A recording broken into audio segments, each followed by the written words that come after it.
menjelaskan tentang pergeseran permintaan.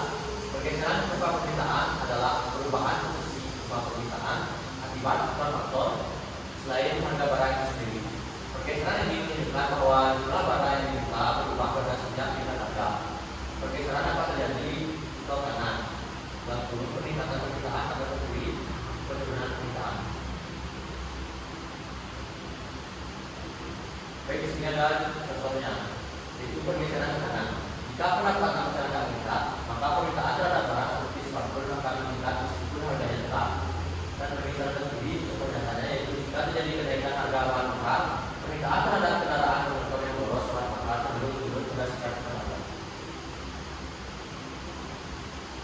Selanjutnya yaitu pergeseran, perbedaan pergeseran sepanjang kurva dan pergeseran kurva permintaan.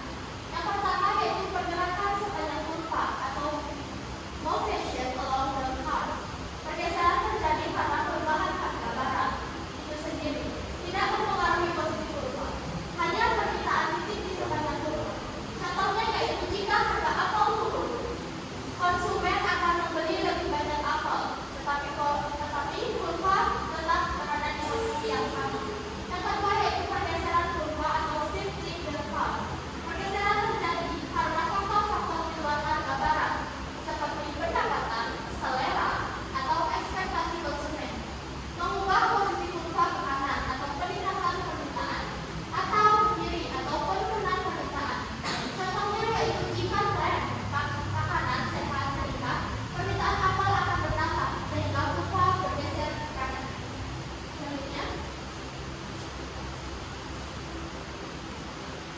Selanjutnya adalah faktor-faktor penyebab pergeseran kurva permintaan. Yang pertama adalah pendapatan konsumen. Jika pendapatan meningkat, daya beli konsumen juga meningkat, sehingga permintaan barang normal bertambah. Sebaliknya, jika pendapatan menurun, permintaan barang akan berkurang. Contohnya yaitu jika pendapatan rata-rata masyarakat naik, permintaan barang elektronik seperti laptop meningkat. Dan yang kedua adalah ekspektasi konsumen. Jika konsumen mengharapkan harga barang yang akan naik di masa depan, mereka akan membeli lebih banyak sekarang. Contohnya yaitu jika konsumsi percaya harga minyak goreng naik, mereka akan membeli lebih banyak minyak goreng saat ini. Nomor tiga adalah jumlah penduduk. Peningkatan jumlah penduduk meningkatkan kebutuhan terhadap barang dan jasa, sehingga permintaan meningkat. Contohnya yaitu di daerah dengan populasi yang terus bertambah, permintaan terhadap kebutuhan pokok seperti beras dan gula meningkat. Yang keempat dan terakhir adalah kebijakan pemerintah.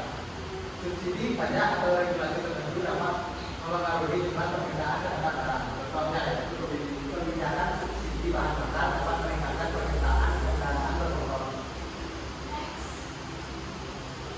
Selanjutnya ada visualisasi pergeseran kurva. Secara grafis, pergeseran kurva permintaan terjadi sebagai berikut. Yang pertama, pergeseran ke kanan. Kurva bergeser menjauh dari sumbu Y menunjukkan peningkatan permintaan pada setiap tingkat harga. Yang kedua, pergeseran ke kiri. Kurva bergeser mendekati sumbu Y menunjukkan penurunan permintaan pada setiap tingkat harga. Selanjutnya ada dampak pergeseran kurva permintaan terhadap pasar. Peningkatan permintaan pergeseran ke kanan. Harga barang cenderung naik karena permintaan meningkat, sementara penawaran tetap. Produsen akan terdorong untuk meningkatkan produksinya. Yang kedua, penurunan permintaan pergeseran ke kiri. Harga barang cenderung turun karena permintaan menurun, sementara penawaran tetap. Produsen mungkin mengurangi jumlah barang yang diproduksi. Selanjutnya